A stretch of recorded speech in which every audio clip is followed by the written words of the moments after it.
Silakan Ibu Bintu Agil. Ya, makasih Bu Ira, maaf. Ya, silakan.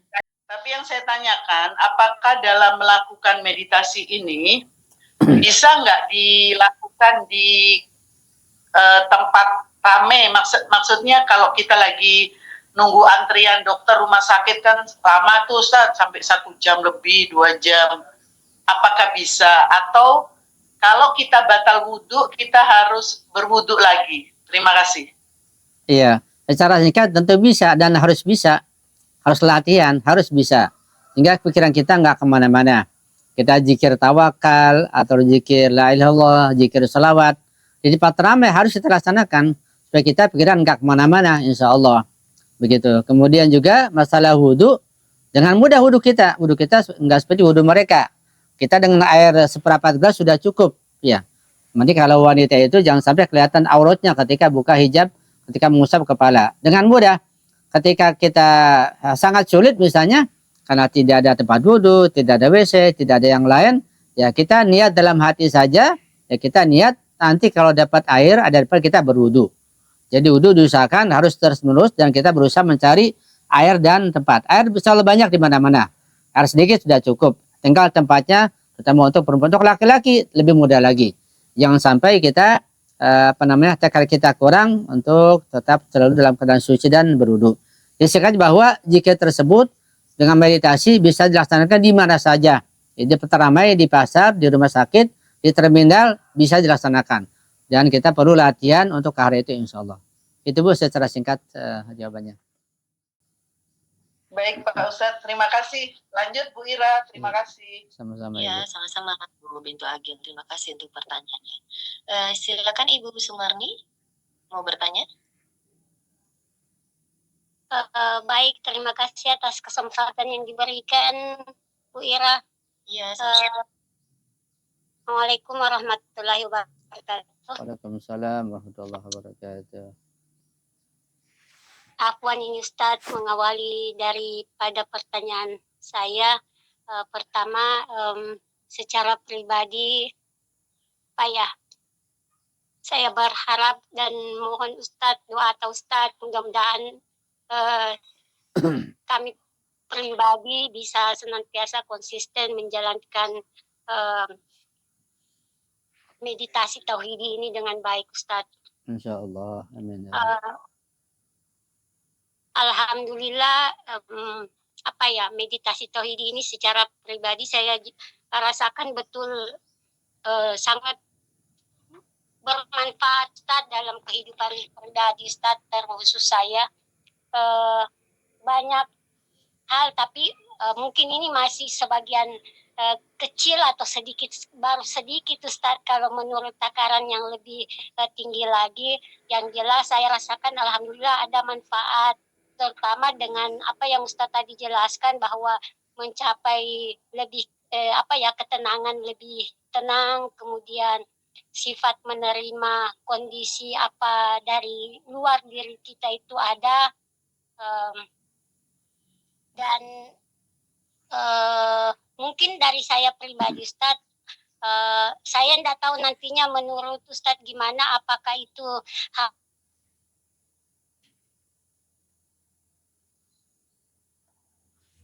putus Ibu suaranya. Ya, Ibu Sumarni terputus. Ibu Sumarni, sepertinya jaringannya tidak bagus ini. Iya.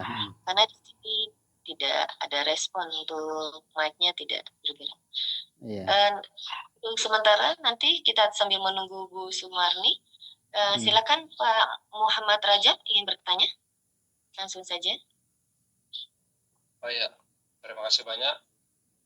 Assalamualaikum warahmatullahi wabarakatuh. Waalaikumsalam warahmatullahi wabarakatuh.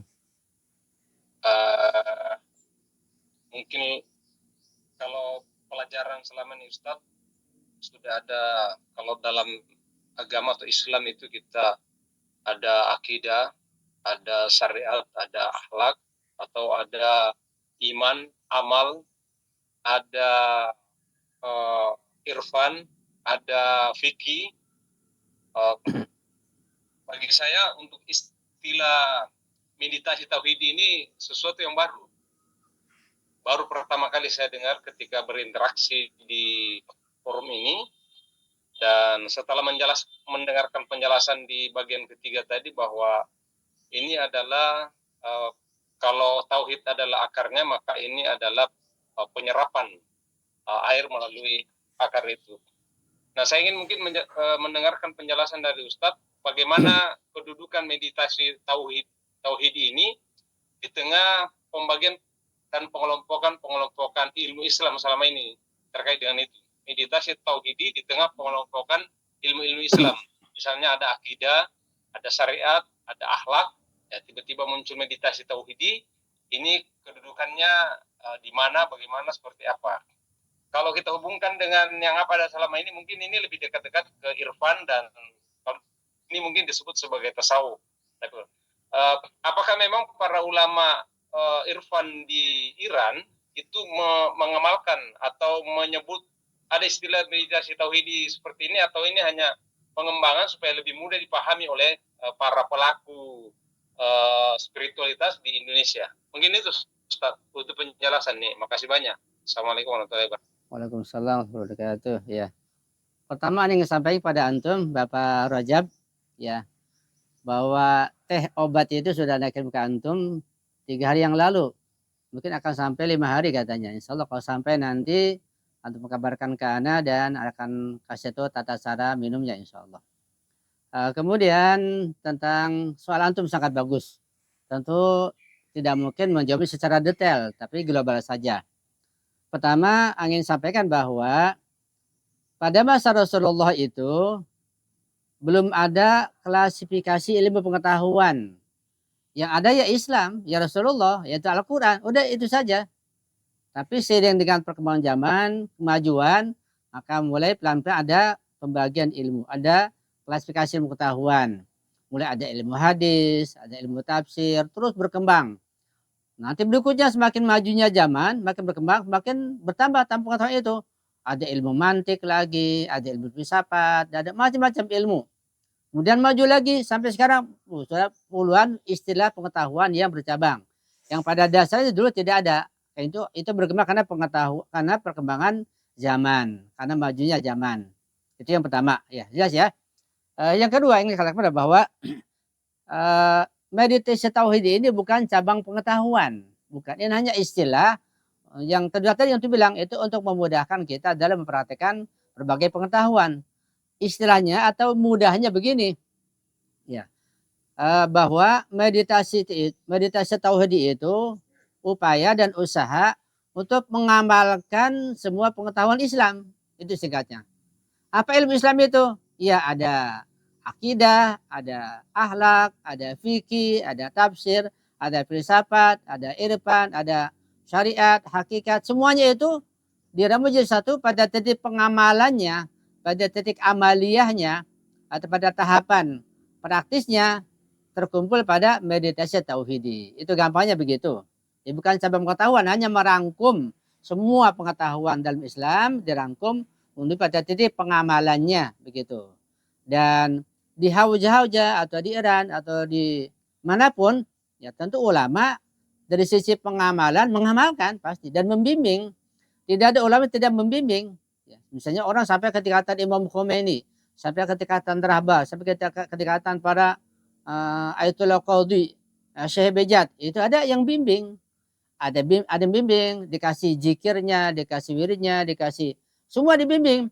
Nah, bimbingan itu katakanlah sebagai satu ramuan yang isinya bermacam-macam. Isinya ya akhlak, akidah, irfan, filsafat diramu di satu ramuan dan diberikan pada murid-murid, pada orang yang melakukan syair suluk. Ya. Jadi kalau misalnya istilah syair suluk itu mungkin hanya itu lihat dari dimensi akhlaknya. Ya. Kalau melihat dari sisi fikihnya, sisi amali ibadahnya, lihat dari sisi filsafat pemikirannya. Tapi ini meditasi ini seluruhnya.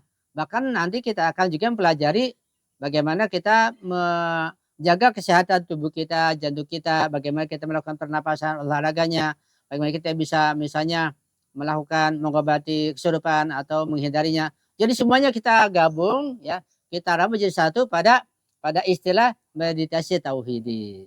Begitu global dan singkatnya insya Allah. Ya, mudah-mudahan perkembangan ini yang baru ini ya bermanfaat bagi kita semuanya. Makanya antum belajar sungguh-sungguh, serius, nanti antum bisa mengembangkan yang lebih dalam lagi, lebih bagus lagi untuk masyarakat semuanya insya Allah. Begitu yang bisa Anda sampaikan. Ya, wallahu alam bishawab. Iya. Masih banyak Ustaz. Syukran. Afwan. Ya, terima kasih Pak Muhammad Rajab untuk pertanyaannya. Silakan Ibu Novita Henry, langsung saja dibuka mic-nya. Assalamualaikum Ustadz. Assalamualaikum Ibu Ira. Warahmatullahi wabarakatuh. Afwan, izin bertanya nih Ustadz. Silakan Ibu Novita. Dari pemaparan Ustadz untuk di pertemuan perdana ini saya bisa memahami bahwa meditasi tauhidi ini adalah ilmu praktis ya Ustadz. Jadi Betul. ilmu yang mengamalkan seluruh bentuk ibadah dalam bentuk amalan dalam kehidupan kita sehari-hari ya Ustadz. Betul, tepat seperti itu. Ya. Nah, tapi tadi seperti pertanyaan Ibu Bintu Agil, meditasi ini bisa kita kerjakan dimanapun, kapanpun, dalam situasi apapun gitu loh. Nah, kalau begitu apa bedanya Ustadz? Meditasi tauhidi ini dengan zikir atau amalan-amalan kita sehari-hari yang biasa sudah kita kerjakan. Jadi apa perbedaannya Ustadz? Sehingga meditasi tauhidi ini sepertinya sangat spesial dan ruang lingkupnya sangat luas karena bisa dikerjakan oleh dari orang yang awam sampai kepada tingkatan rahbar sekalipun gitu loh Ustadz. Nah, bagaimana apa bedanya Ustadz dengan zikir atau amalan ibadah lainnya yang sudah kita kerjakan sehari-hari? Afwan Ustadz, terima kasih pemaparannya. Assalamualaikum. Assalamualaikum warahmatullahi wabarakatuh. Ya, secara singkat betul apa Ibu katakan, ini sangat luas buat orang awam, buat siapapun, bisa tergantung kelasnya masing-masing. Jadi kita di masing-masing yang berbeda kelas jadi bisa mengamalkannya insya Allah. Kemudian dengan zikir biasa, apakah ada bedanya? Bisa ada bedanya, bisa tidak ada bedanya. Dari sisi sebagai zikir, ya ada zikirnya, nggak ada bedanya, zikir juga. Sebab semua zikir itu, zikir lisani utamanya, tulisannya, ucapannya, bahkan makhraj yang nggak ada bedanya. Nah, tapi meditasi tauhid ini berupaya untuk meningkatkan konsentrasi ketika berzikir. Di tengah keramaian, di pasar tetap konsentrasi. Kita berlatih bagaimana kita tingkatkan konsentrasi kita zikir di keramaian, bukan saja di rumah atau di kamar. Ini perlu latihan. Kemudian juga kita perlu adanya landasan ma'rifatullah tadi itu, terutama tentang tauhid zati, tauhid sifati, tauhid afali. Itu kita perdalam lagi sehingga zikir kita itu punya landasan yang kuat, bukan sekedar lisani saja. Kalau lisani saja semua orang bisa, bahkan burung beo pun bisa zikir, baca-baca salawat, yang nggak ada nilainya, nggak ada artinya. Jangan sampai zikir kita nggak ada artinya karena kita hanya menghitung tasbih atau kita pakai zikir pakai tasbih Jepang itu, pakai counter itu hanya gerakan saja, hanya lisan saja. Ketika tidak ada dasarnya, tidak ada landasannya, masalah tauhid tadi itu, tauhid zati, sifati, af'ali, tidak ada kajian-kajian ma'rifahnya, tidak latihan konsentrasi bagaimana, maka nanti hasilnya kurang. Atau bisa jadi malah bisa jadi nanti maksiat dalam zikir dalam maksiat seperti itu. Nah, kita berusaha untuk memadukan semuanya. Fikihnya bagaimana ketika zikir di pasar secara fikih? Zikir di WC boleh enggak fikihnya? Kita kaji fikihnya. Akhlaknya bagaimana, irfannya bagaimana, filsafatnya. Ini kita latihan dalam prakteknya. Begitu Bu. Ya. Itu bisa saya berikan jawabannya Ibu. Iya, afwan Ustadz. Jadi bisa dibilang meditasi tauhidi ini tidak berbeda dengan zikir harian yang sudah kita kerjakan ya Ustadz. Betul. Cuman bagaimana kita melatih zikir harian ini menjadi lebih khusyuk dalam pengerjaannya dan kita tahu untuk apa kita kerjakan. Nah, begitu ya Ustadz ya. Betul.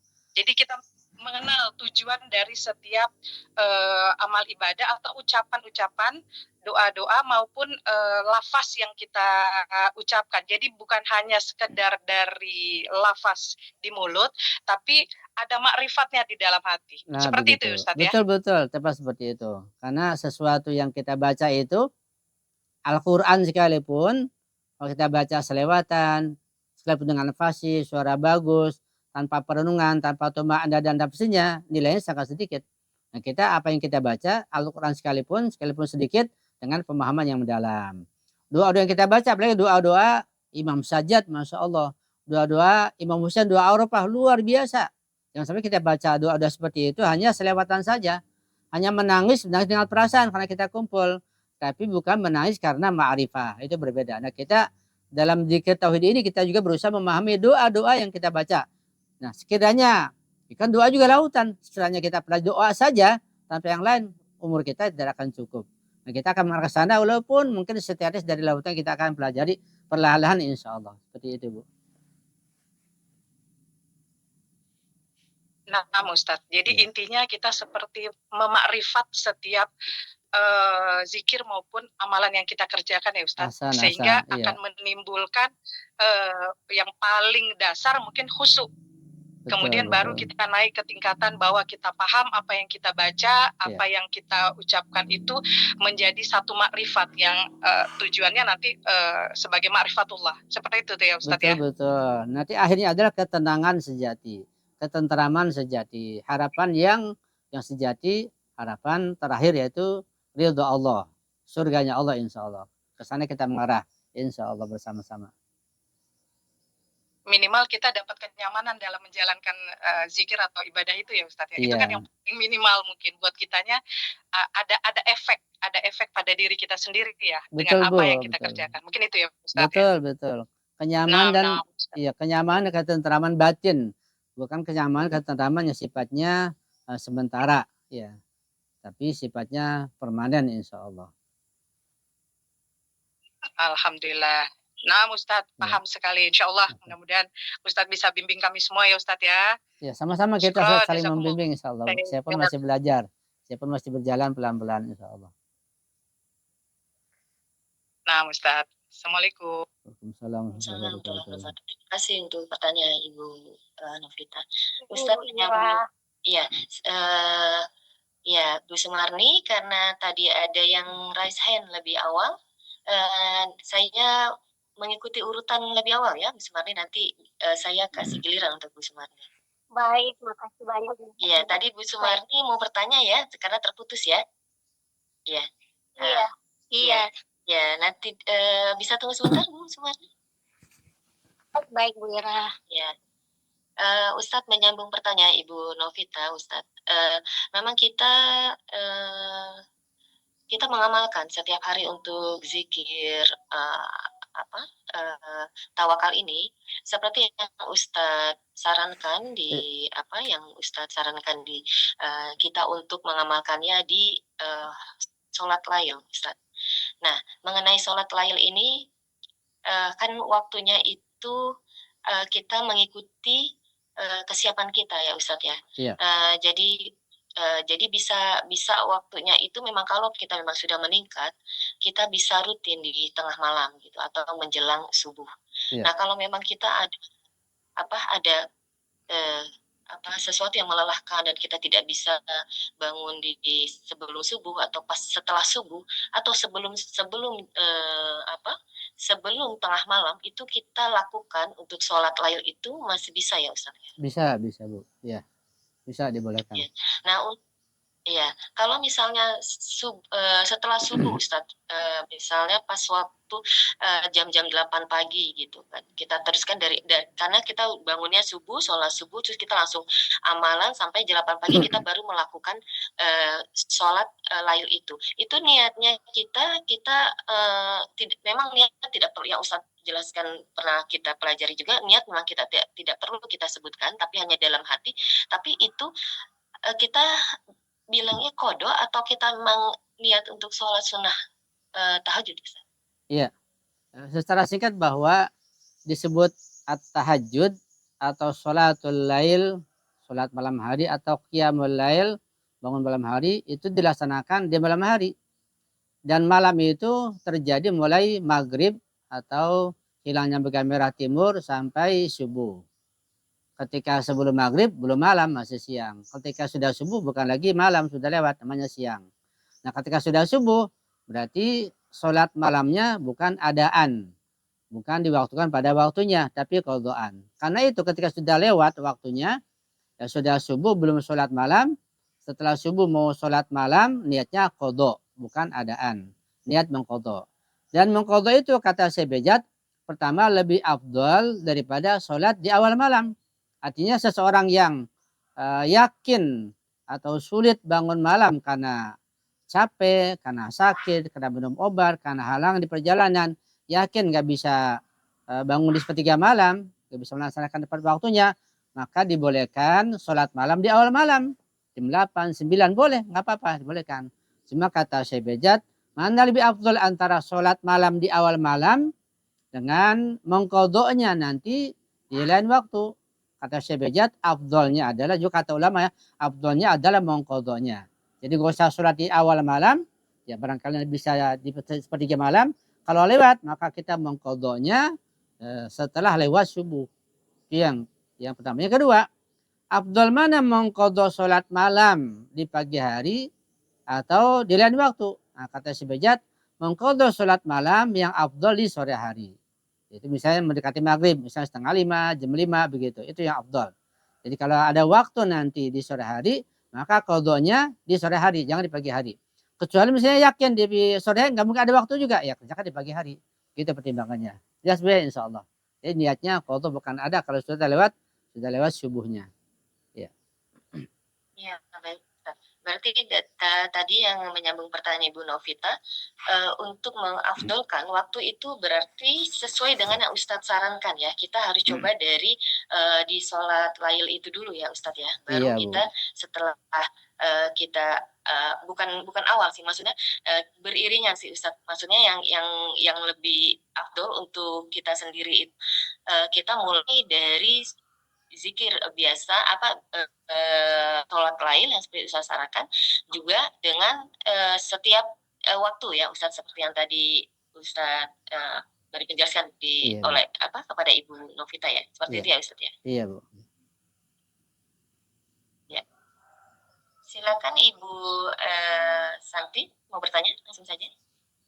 Mungkin yang mau saya tanyakan seperti ini Ustaz, tadi mungkin menyambung dari yang Ibu Novita juga ya, masalah meditasi dimanapun kita berada gitu ya. Cuma mungkin apakah ada gitu ya teknik meditasi tertentu gitu yang mesti kita lakukan gitu. Maksudnya untuk kita yang kebetulan awam gitu dengan belum pernah meditasi atau ya mungkin belum pernah lah ya mungkin, atau ya hanya tahu tapi untuk melakukannya itu masih belum paham seperti apa, itu apakah ada gitu Ustadz rekomendasi untuk teknik tertentu gitu yang bisa kita lakukan untuk meditasi? Terima kasih Ustadz. Iya. Yang saya pahami dari pertanyaan Ibu, jawabannya adalah bahwa nanti kalau kurang jelas atau salah saya memahaminya ditanyakan lagi Bu ya. Bahwa meditasi itu terkait masalah zikir ada yang sifatnya umum, ada yang sifatnya khusus. Zikir-zikir sifatnya umum itu banyak sekali dan bebas lafadznya, bebas ungkapannya, bebas bahasanya, bebas tempatnya, sifatnya umum dan juga bisa dilakukan oleh siapa saja, namanya umum. Ada zikir-zikir dan meditasi khusus. Misalnya ada amal-amal yang kita kenal, puasa pada hari tertentu, Ayyamul Bid. Ada zikir-zikir tertentu misalnya, seperti misalnya zikir hari Arafah, ada puasa misalnya Idul Ghadri dan yang lainnya. Dan juga zikir-zikir itu yang tertentu itu ada yang dari Rasulullah, dari Imam Ma'sum yang mereka membimbing secara khusus. Kayak misalnya sholat Imam Zaman itu khusus kan. Ada juga yang datang dari para Eropa berdasarkan pengalaman mereka. Jadi para Eropa itu seperti Imam Khomeini katakanlah atau yang lain, terkadang dapat bimbingan dari Imam Ma'sum sehingga menjadi amalan khususnya. Misalnya ada buku doa ya, buku doa khusus yang dirangkum berdasarkan wirid Imam Khomeini. Saya punya bukunya itu. Itu khusus buat beliau. Misalnya ada tawasul Syekh Tusi. Itu khusus. Tawasul Syekh Tusi yang beliau dapati dari Imam Ali ketika ada problem yang sangat berat. Beliau jumpa Imam Ali dalam mimpi atau dalam alam mukasyafah. Imam Ali mengajarkan tawasul syahtusi yang sangat panjang. Ada caranya secara khusus, ada hari-harinya, ada jumlahnya, itu khusus. Nah, meditasi tauhid ini ada amalan umum, ada amalan khusus. Yang umum kita jelaskan, yang khusus pun kita jelaskan, dan kita akan amalkan sesuai dengan kemampuan kita. Karena banyaknya amalan yang perlu kita laksanakan. Itu yang penting bukan banyaknya zikir, bukan banyak amalan, yang penting pemahamannya. Jadi zikir yang sedikit dengan pemahaman yang mendalam, mari benar itu yang kita tuju, yang kita harapkan insya Allah. Itu Bu barangkali yang bisa saya berikan jawaban sesuai dengan soal Ibu yang saya kira-kira. Wallahu a'lam bishawab.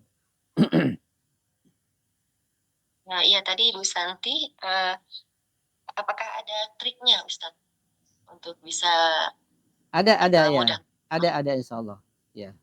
Nanti sambil berjalan kita akan sampaikan pelan-pelan sambil bertahap. Insya Allah nanti Ustadz akan memberikan trik bagaimana kita cara mengamalkannya dengan mudah dan ringan untuk meditasi tauhidi ini. Silakan Ibu Gusna, tadi Ibu Sumarni terputus ingin bertanya. Saya dari pengalaman Bu Gusna pasti banyak pertanyaan ya. Jadi kita kasih kesempatan untuk Ibu Sumarni dulu ya, Bu Gusna nanti baru Ibu Gusna. Silakan Ibu Sumarni. Oke. Baik, terima kasih banyak Bu Ira. Afwan Ustaz tadi terputus. Jadi alhamdulillah dari kegiatan meditasi tauhid ini alhamdulillah sangat banyak manfaatnya dan salah satunya bisa menghindarkan kita dari musibah insyaallah.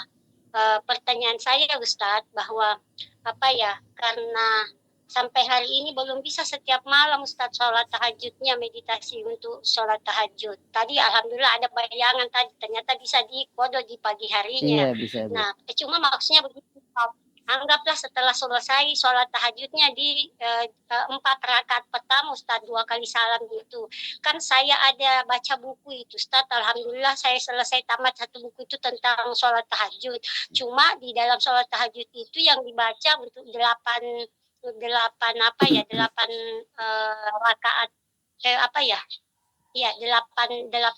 rakaat sholat tahajud itu kan Al-Fatihah dengan Al-Kafirun, tapi Al-Fatihahnya 30 kali, baru sudah itu rakaat kedua Al-Kafirun sampai selesai sholat tahajudnya. Nah, sementara Ustadz di 4 rakaat pertama kan diselingi dengan meditasi tawasul Masya Allah itu kan Ustadz yang sebanyak 100 kali. Iya. Pertanyaan Ustadz, anggaplah kalau dalam kondisi waktu yang sangat kepepet, karena saya biasanya Ustadz pengalaman menjalankan tahajudnya itu kan jam 4 Ustadz, mulai toiletingnya dan segalanya sampai sangat hampir dibilang pas sholat subuh itu Ustadz habis juga itu sampai sholat witirnya Ustadz. Cuma pertanyaan saya Ustadz begini, karena sholat Masya Allah itu 100 kali saya hati dan pikiran saya digenjot dengan kuantitas jumlah 100 itu Ustadz. Sehingga terkadang saya dikejar keburunya. Pertanyaannya mana yang saya utamakan, ketenangan hati dalam pengucapan melafalkan Masya Allah itu Ustaz, ataukah mengejar yang 100 kali Masya Allah itu Ustaz? Karena saya sampai hari ini belum bisa maksimal setiap hari tahajudnya itu. Itu yang pertama Ustaz pertanyaannya. Yang kedua Ustaz, itu bagaimana menjaga konsistensi supaya bisa setiap hari tadi. Tapi alhamdulillah kalau misalnya bisa Ustaz, saran mungkin Ustadz disarankan kalau sekiranya bisa untuk tidak kodok di pagi hari sampai selesai witir, saya upayakan untuk dituntaskan sebelum sholat subuh Ustadz. Cuma pertanyaannya bagaimana itu Ustadz untuk konsistensinya waktu itu supaya bisa lebih setiap hari, karena belum saja setiap hari saya lakukan itu Ustadz. Alhamdulillah itu manfaatnya cukup besar Ustadz. Salah satunya tadi bisa menghindarkan diri dari musibah Ustaz. Makasih Ustaz. Assalamualaikum warahmatullahi wabarakatuh. Waalaikumsalam warahmatullahi wabarakatuh. Ya Bu, secara singkat karena waktu juga nggak mungkin untuk menjelaskan secara panjang lebar, bahwa dalam ibadah itu ada ibadah yang wajib, harus kita lakukan sesuai dengan bimbingannya. Ya sholat misalnya sholat wajib, Fatihah wajib, surat wajib, ya kita baca semuanya, jangan ada yang ditinggalkan. Itu sholat fardu. Tapi kalau untuk sholat sunat, sholat misalnya rawatib, qabliyah, ba'diyah, sholat malam, itu yang diwajibkan hanya Fatihah saja. Hanya Fatihah saja. Baca surat boleh ditinggalkan pada kondisi tertentu. Jadi sholat malam hanya Fatihah saja, nggak baca surat, ya boleh, nggak apa-apa. Ya karena waktu misalnya, karena kondisi capek, karena lelah, baca tasbih 1 kali boleh. Jadi lebih ringan sholat sunat itu untuk dilakukan. Sekalipun tanpa baca surat. Nah saran saya, kita ini awam, saran buat diri saya sendiri, karena kalau ulama itu sholat tahajudnya, baca doanya 2 kumel ulama itu. Baca Jara Asyura, baca Al-Quran, baca surat-surat panjang. Ya, baca surat Ar-Rahman, surat Al-Waqiah, itu ulama. Kita ini bukan ulama, kita masih awam. Kita belum buatnya untuk ikut mereka. Kalau mereka ya berlari, kita masih merangkak, kita mau berlari, kita nggak bisa. Jangan ikuti mereka. Bukan berarti kita nggak boleh, enggak. Kita belum waktunya untuk ikut mereka. Sholat tahajud, baca surat Al-Baqarah, baca 2 kumel, enggak. Ya, kita lihat punya. Kita bacanya Qul saja, Al-Falaq, An-Nas, surat pendek. Supaya waktunya cukup, kita akan atur nanti. Itu yang pertama. Yang kedua, bahwa dalam ibadah diutamakan khusyuk dan ketenangan. Mulai kita berwudu, dari mulai wudu kita sudah mulai khusyuk, mulai tenang, perlahan-lahan, jangan buru-buru, jangan tergesa-gesa. Sehingga wudu yang muqaddimah sholat, ketika wudunya tenang, semua dilaksanakan sunatnya, tidak tergesa-gesa, nanti sholatnya menjadi lebih khusyuk. Kalau wudunya buru-buru, tergesa-gesa, tidak khusyuk, sana kemari, pikirannya bercerai-berai, maka sholatnya akan begitu juga. Nah, sholat malam begitu juga. Sholat malam utamakan kehusyuannya. Sekalipun hanya dapat 2 rakaat, 4 rakaat nggak apa-apa. Yang penting tenang, pelan-pelan, khusyuk begitu. Jangan mengejar kuantitasnya atau banyaknya sampai selesai. Tidak. Enggak, sekalipun hanya 4 rakaat. Ya. Bahkan sekalipun hanya dapatnya baca Masya Allah hanya 50 kali. Atau 10 kali nggak apa-apa. Nggak apa, yang penting bacanya tenang, pelan-pelan. Sampai direnungkan ma'rifatnya, pemahamannya, dan dimasukkan ke dalam jiwa seluruhnya. Misalnya baca Masya Allah, Masya Allah, Masya Allah, Masya Allah. Terus dengan merenungkan, dengan tenang. Jangan mengejar jumlahnya. Nanti nggak dapat apa-apa. Kalau bacanya Masya Allah, Masya Allah, Masya Allah, Masya Allah, Masya Allah. Yang nggak ada artinya. Itu terbaca jika tahlil, la ilallah, sampai nanti illallah, illallah. Nanti nggak ada nilainya kalau begitu. Jadi utamakan ketenangan, ketentraman, kehusyuan, dan perlahan-lahan sambil merenungkan makna, tafsir, dan maksud yang telah dipelajari. Sekalipun tidak dapat semuanya, ada apa-apa, Bu. Nah, masalah waktu supaya efisien bagaimana? Ya, kita atur. Misalnya ibu kan tiap hari bekerja, ke sekolah, mengajar, kau sudah tahu. Pasti tahu apa yang disiapkan. Siapkan nanti bekalnya, makanannya, misalnya konek motornya, konek mobil apanya. Semua disiapkan sehingga ketika waktu sudah berangkat. Ketika pulang pada waktunya. Ada jadwal tertentu. Jadi kita punya jadwal tertentu, kita usahakan. Nah, kita untuk sholat malam kita bikin jadwal. Ya, tidur jam berapa, kita misalnya ada sebagian orang bisa mampu tidur 2 jam. Ya nggak apa-apa. Ada sebagian orang tidurnya harus 7 jam. Ya disiapkan begitu. Masing-masing dengan kemampuannya yang berbeda-beda. Semuanya mengetahui kondisi dirinya yang berbeda-beda seperti itu. Jadi kita siapkan sepenuhnya, nanti kita akan bisa mengatur waktu dengan konsisten insya Allah. Itu Bu secara global, secara singkat apa yang bisa berikan jawaban. Ya. Baik, Ustaz, makasih atas penjelasannya. Ya, sama-sama Bu. Bu Sumarni. Terima kasih untuk pertanyaannya. Silakan Ibu Gusna. Ya, makasih Wira. Assalamualaikum warahmatullahi wabarakatuh. Waalaikumsalam warahmatullahi wabarakatuh. Ini tentang meditasi Ustadz. Iya, Bu. Bahwa selama ini yang menjadi penghalang kita, menjadi musuh kita, memang sangat besar manfaat dari meditasi ini untuk terutama konsentrasi atau khusyuk dalam sholat, khusyuk dalam bersikir Ustadz. Nah, musuh kita ini kan Ustadz, waham-waham yang Ustadz tadi katakan bahwa banyak sekali yang menumpuk di pikiran kita. Itulah yang kadang datang berseliweran di dalam konsentrasi kita dalam bermeditasi. Nah, selama ini itu Ustadz yang selalu menjadi beban saya dan menjadi pertanyaan saya, bagaimana saya bisa melawan semua yang mengganggu itu Ustadz. Dari beberapa sepanjang kita belajar Irfan, belajar kajian-kajian keislaman itu Ustadz. Ya kita ilmu ini kan dipenuhi di pikiran Ustadz. Nah pada saat mempraktekkan terutama dalam sholat itu betul Ustadz kita paham apa yang kita sikirkan. Tapi pemahaman kita itu selalu diganggu dengan waham-waham itu Ustadz. Maka sepanjang saya belajar ini saya temukan beberapa metode meditasi itu Ustadz untuk mengontrol pikiran ini. Terus terang saya belajar meditasi dari mana saja Ustadz.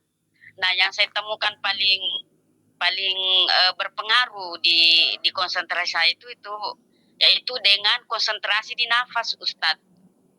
Ketika pikiran saya sudah kemana-mana, maka saya kembali ke nafas saya Ustadz. Itu yang pertama Ustadz. Bagaimana dengan apa yang saya temukan ini Ustadz? Apa betul atau tidak betul gitu?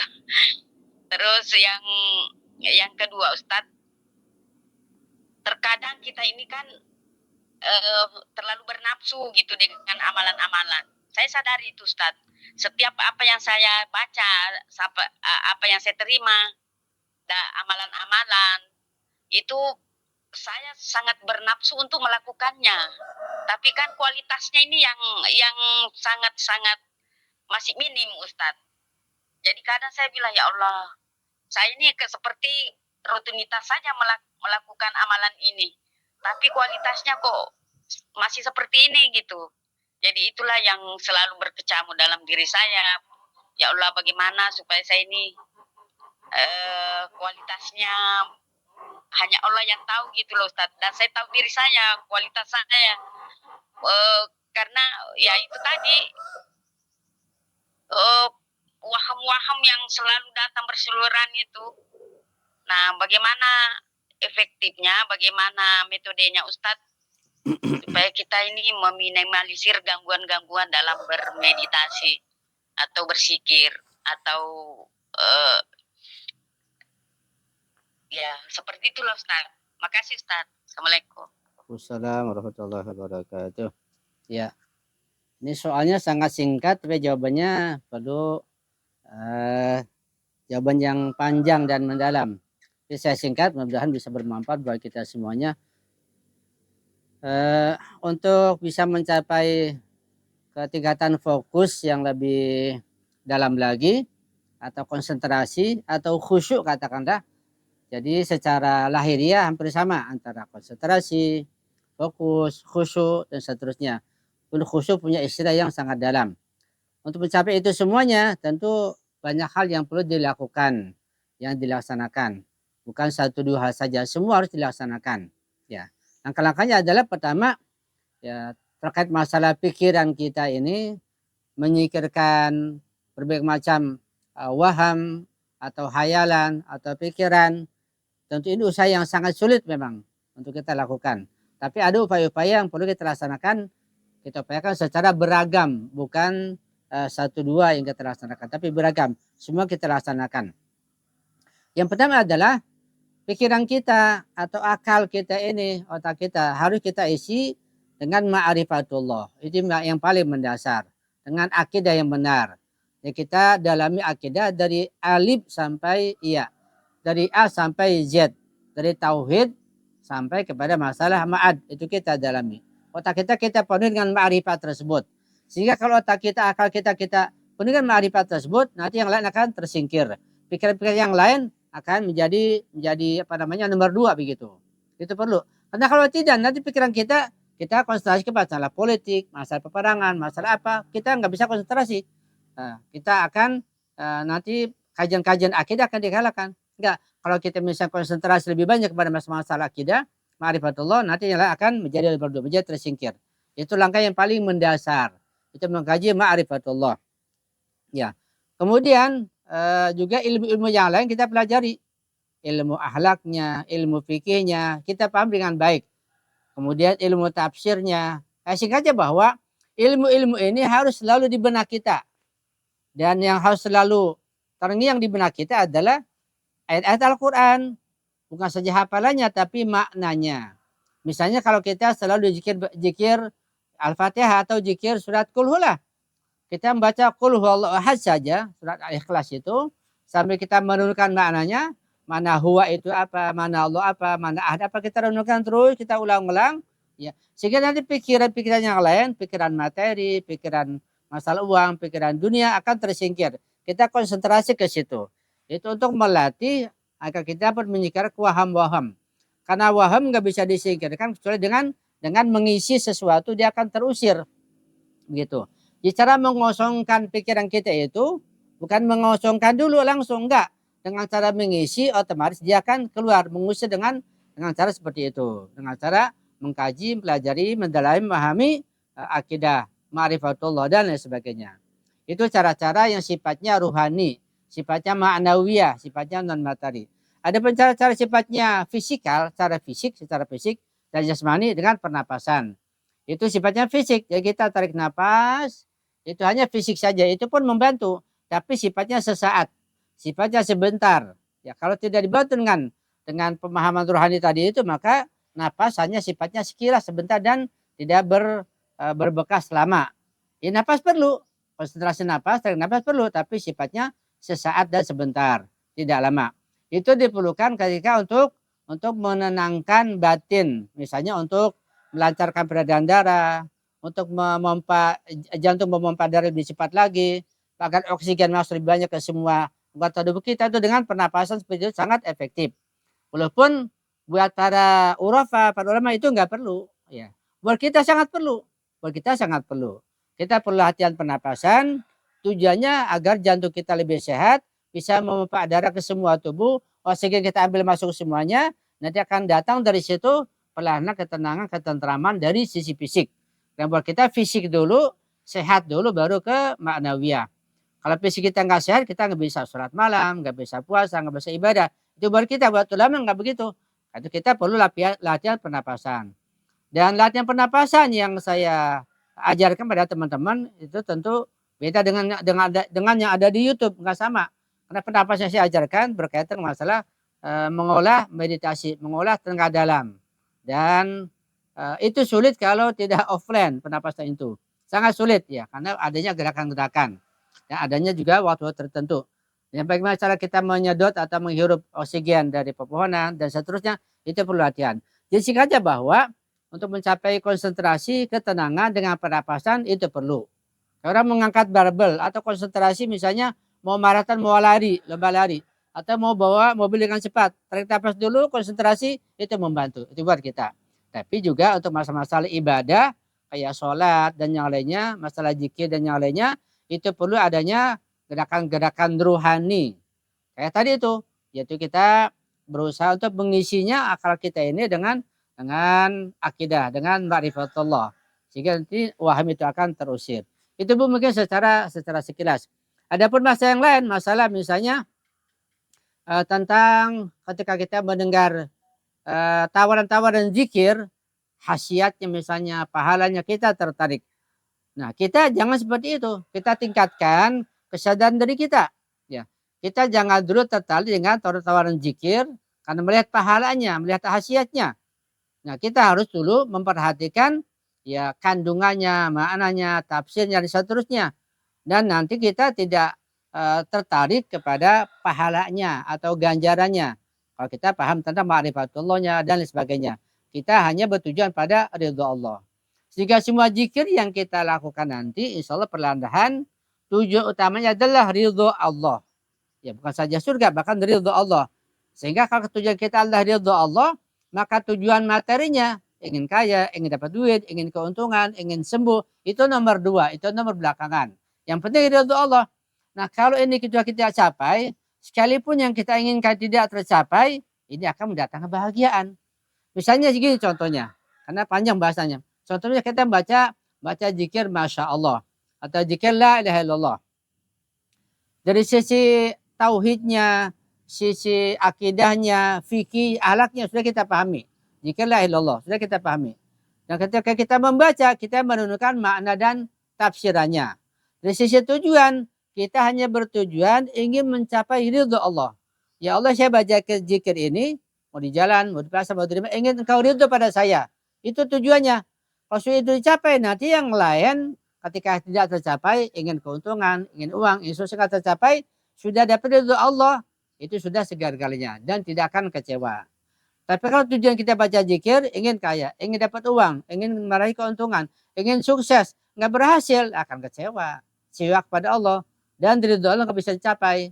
Jadi artinya kalau kita mencapai sesuatu yang sifatnya materi, ridho Allah bisa nggak tercapai. Tapi kalau kita mencapai ridho Allah dengan ma'rifah yang benar, tentunya bisa dicapai. Maka nanti yang sesuatu yang materi akan mudah dicapai. Kalau nggak tercapai, kita tetap mendapat ridho Allah dan kita tidak kecewa, tidak stres insya Allah. Ini perlu latihan dari sisi pengamalannya, bacaannya, kemudian juga dari sisi pemahaman juga perlu kita meningkatkannya insya Allah. Itu barangkali yang bisa saya sampaikan. Wallahu a'lam bishawab.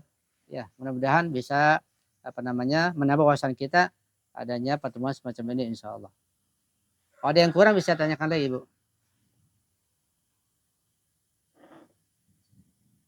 Ya, insya Allah bisa dipahami Bu Wisna ya. Iya. Mohon waktu Bu, waktu kita dibatasi sampai jam berapa kira-kira? Iya, ini sebenarnya sudah lewat Ustadz. Tapi Iya. di chatroom ada 2 pertanyaan Ustadz. Apakah Ustadz mau dijawab sekarang? Nggak apa-apa, karena perdana ini nggak apa-apa. Ya silakan. Iya. Nah nanti untuk kita batasi sampai 1,5 jam aja ya. Sampai setengah 8 insya Allah ya. Ya, saya ingin menyampaikan sedikit tanggapan yang tadi Ustadz menyambung yang Ustadz informasikan. Saya mau menginformasikan kepada jamaah.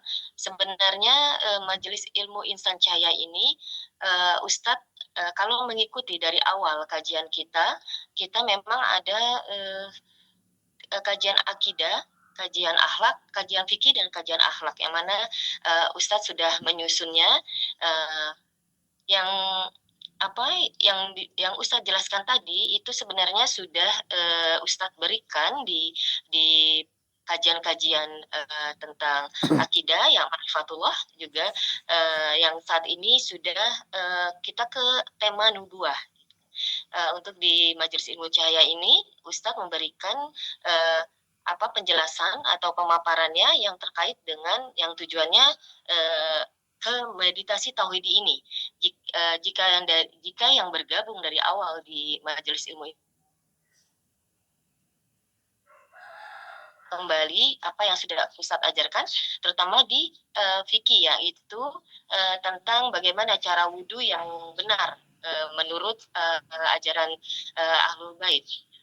Itu untuk kita merefleksikannya di dalam meditasi tauhidi ini, yaitu seperti Ustadz yang jelaskan tadi, kita harus mulai dari bagaimana kita berwudu dengan benar dan berhati-hati dengan tenang dengan cara yang sudah disyariatkan. Dengan itu kita akan lebih dapat mencapai gitu tujuan untuk mendapat lebih baik gitu untuk menjalankan meditasi tauhid ini dengan dengan bimbingan yang benar. Kemudian untuk yang baru bergabung mungkin sudah mendapat rekaman-rekaman yang ada di dalam Insan Cahaya mengenai akidah dan tema akhlak dan tema fikih. Dan insya Allah nanti untuk yang yang belum bergabung nanti kita akan ada kajian dan kita akan kabarkan di dalam WA group untuk lanjutan kajian tema-tema tersebut. Ustadz, untuk pertanyaan dari Ibu Harni yaitu sholat tahajudnya di kodo di pagi atau siang hari, apakah zikir Masya Allah tetap boleh kita lakukan? Mohon pencerahannya Ustadz. Mungkin ada sambungannya ya Ustadz ya, kita langsung saja ke pertanyaan kedua yaitu dari Ibu Lia. jika sedang berhalangan atau jika sedang haid, bagaimana cara mengamalkan zikir Masya Allah? Dan kedua, apakah boleh sholat malamnya dari 10 rakaat? Dari 8 rakaat mungkin ya, 8 rakaat dibagi-bagi dengan sebelum tidur, terus kurangnya sebelum subuh. Silakan Ustaz.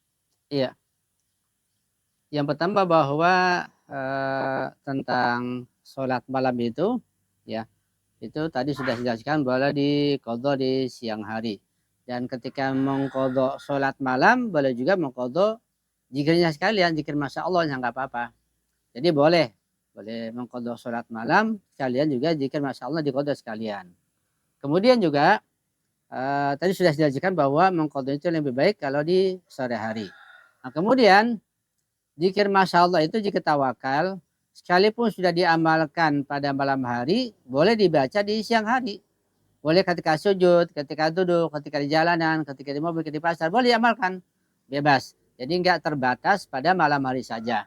Artinya ketika sudah diamalkan di malam hari, setelah 4 rakaat itu sujud, boleh diamalkan Masya Allahnya saja, sekalipun sambil jalan, sekalipun di dapur. Itu bebas. Dan sangat bagus insya Allah. Nah, kemudian juga ketika head tentu boleh diamalkan. Karena membaca zikir itu tidak bermasalah sekalipun pada kondisi head. Tapi tentu tanpa sholat. Ya. Ketika ada halangan, misalnya langsung sujud saja, langsung sujud di malam hari atau menjelang subuh langsung baca Masya Allah tanpa melaksanakan sholat. Atau kalau setelah subuh langsung sujud saja baca Masya Allah, ya, jadi tanpa sholat. Karena sholat ketika itu hukumnya haram. Atau ketika di waktu yang lain bisa boleh baca zikir apapun, mau zikir Masya Allah, zikir la haula, zikir sholawat, zikir apa saja ketika head boleh dibaca. Termasuk zikir Masya Allah. Tidak terbatas. Jadi malam hari saja dimanapun dan kapanpun bisa dibaca. Ya, itu yang bisa saya sampaikan jawabannya. Ya, kalau ada yang kurang bisa ditanyakan lagi, ada yang belum jelas. Ya, kalau tidak ada mungkin bisa ditutup ya Ibu Ira. Ya, insya Allah bisa dipahami ya Ibu Hani dan Ibu Mulia. Ustadz ada tambahan sedikit nih Ustadz, untuk jika kalau tidak, kan zikirnya itu lebih baik itu sujud ya Ustadz ya. Iya. Pada file itu 100 rakaat. Jika tadi Ustadz bilang juga bisa bisa dicicil, maksudnya bisa setengah atau bisa berapa sekuatnya. Betul. Itu jika kalau tidak kuat untuk sujud lama gitu Ustadz. Iya. Itu bisa kita tempelkan saja terubahnya atau gimana Ustadz? Iya, nggak apa-apa, sambil duduk juga boleh semampunya. Ya. Bahkan kalau misalnya nggak bisa menunduk, ya sambil duduk nggak apa-apa. Nggak bisa sujud sebisanya. Nah kalau misalnya sujud ketika baca zikir misalnya sujud di atas sesuatu itu terasa sakit, cari misalnya yang nggak sakit di atas tisu misalnya. Bahkan kalau saya biasa melakukan sujud itu di atas marmer, seperti yang Ibu Ira pernah lakukan juga dengan ibu-ibu yang lain ketika saya pernah melaksanakan di mana di Depok itu. Kita semua punya marmer dan beli online juga murah, ada yang 25.000, ada yang 20.000. Itu marmer untuk sujud lama sangat baik, saya coba. Saya katakan bahwa kalau bisa khususnya untuk anggota meditasi ini membeli marmer yang ukuran kecil aja, ukuran Rp20.000 begitu, beli di online juga ada. Itu untuk sujud sangat bagus. Bahkan sah juga untuk sujud. Jadi untuk sujud salat wajib juga, untuk sujud zikir sangat bagus menggunakan marmer. Insya Allah lebih lama, lebih mengademkan, juga dia tidak berpengaruh, tidak berbekas ke dahi insya Allah. Itu yang bisa saya sarankan insya Allah. Iya Bu, silakan Ibu. Bisa ditutup kalau sudah selesai. Ya.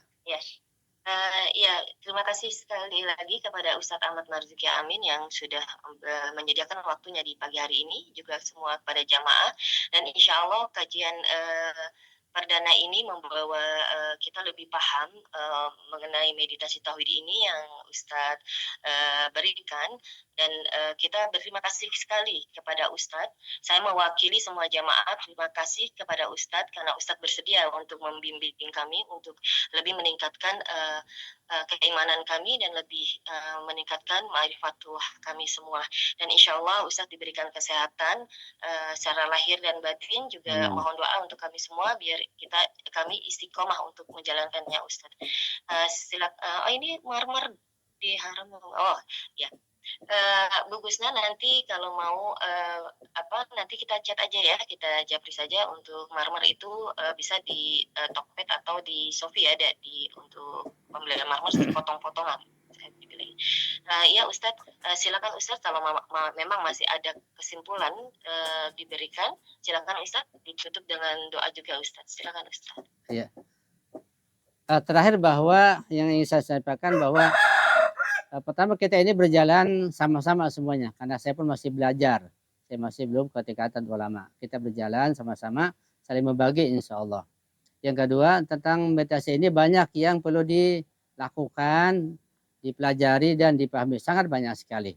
Jadi kita sabar insya Allah, bertahap perlahan-lahan. Yang penting kita rajin dan terus mengamalkannya. Yang ketiga, ada satu praktek yang memang sulit kalau dilakukan secara online, yaitu gerakan meditasi atau gerakan tenaga dalam. Saya namakan saja gerakan tenaga meditasi. Ya, itu untuk menyehatkan jantung, bahkan mengobati paru-paru.